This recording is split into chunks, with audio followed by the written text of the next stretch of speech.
Zachary Johnson is asking the question, do you believe that homosexuals should be in a position of authority within the church? Oh, I just talked to Nancy Wilson. I just spent a little time with her in Washington, D.C. She's with the Metropolitan Church. She was a wonderful woman. She's a lesbian, and she works for lesbian rights around the world. I think that's a tough question, and I haven't formulated a careful answer to that question yet. But I will say this: if gluttons can be, if any other sin that you perceive as a sin can be in leadership, I'm not sure about homosexuality. And so that's a really tough territory that I'm not an expert in. And I will say that our attitude toward homosexuality in general is not very helpful and not very good. If you look at movements throughout history, the civil rights movement, the homosexual movement, movements that are led with nonviolent resistance, passive resistance, they work, and they work in a very short period of time.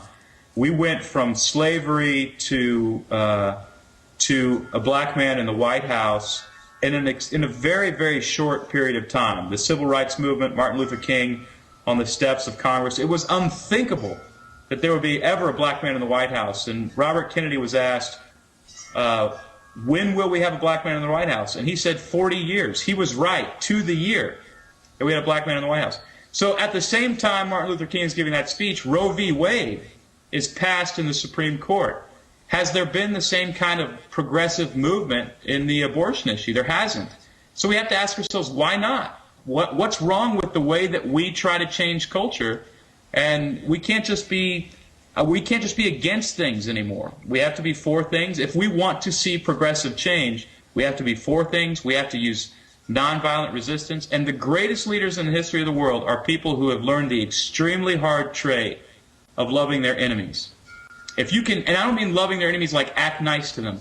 I mean genuinely, I love these people who don't agree with me, who resist me. If you can do that, I'm convinced God will use you to lead enormous movements. And very, very, very few people can do it. Good stuff. Matthew Paul Turner, from he's an author and blogger. You can check him out at MatthewPaulTurner.com. He's asking a question. He says, how has popularity affected your writing? Oh, Matthew, that's a terrific question. I think when I wrote Through Painted Deserts, it had a different title back then.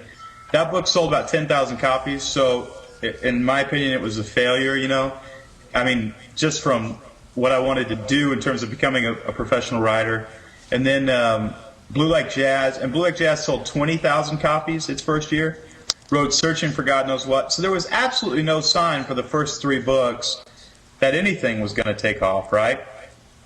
And then when Blue Like Jazz took off, it took me a good 2 to 3 years to release a book, because even though people were saying all kinds of nice things, when you become well known, even in a little subculture like ours, there's always people who they feel a license to attack you or to insult you, to just be mean. And 100 people can say nice things, but one person can say something mean, and it just affects you. And you either run from it or you react to it, and you just can't get away from it. So I think it took me at least a year or two to navigate that territory and not have it show up in my writing. I don't read Amazon reviews. I read comments on my blog, and probably once a day somebody's really insulting. But I consider that a blessing, because it's like it gives me this chance to practice loving people who don't like me. And like I said, if you can do that, and it takes practice, you don't do that overnight. If you can do that, I'm convinced God can use you to lead enormous social movements. But if you're just cynical and you insult people, there's a ceiling there and you've hit it. You're not going to go any further than this. You may become an entertainer, because entertainers can do that, but you're not going to be a leader. Elise Gilligan recognized that you tweeted a while back this. You said, "I've been regretting the years I spent in cynicism. I think I can trace it to insecurity." She wants to know, what insecurities are you referring to, and how do you think you've grown out of cynicism since, both on page and in person? Yeah. Well, cynicism is a pessimism about life. It's a negative view of life, that nothing really good can come of it. And I felt that for years, and I think a little bit of it came out in Blue Like Jazz. I wouldn't say that's a cynical book, but it was, as I grew older, I realized, well, first of all, I met guys like Max Lucado and Andy Stanley. I got to talk to him a little bit, and Bill Hybels. These guys who are building the church and doing a terrific job. When I met these people, they were way more authentic, kind, serious, and committed to the kingdom and in love with Jesus than I was. They weren't bad people. And so I just kind of went, wait a second, why am I assuming like church leadership and all this stuff is bad when enormous amounts of sacrifice and work and love has gone into it? And I felt guilty about my opinion. I felt really guilty, Josh. I mean, it was very convicting, and they were just better men than I was, and so I had to ask myself, why did that happen? And I think it was just all the negative stuff. It was jealousy, it was insecurity. You know, I can't make it in this world, therefore this world sucks. You know what I mean? Yeah. Like, no, it doesn't. It just means you can't make it in that world.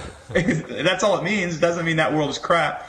And so being, like when I went, going back to just being really honest with yourself and who you are, that's what that was about. And so I had to grow from that. And now I just try to kill cynicism whenever it creeps up, because it's just not very helpful.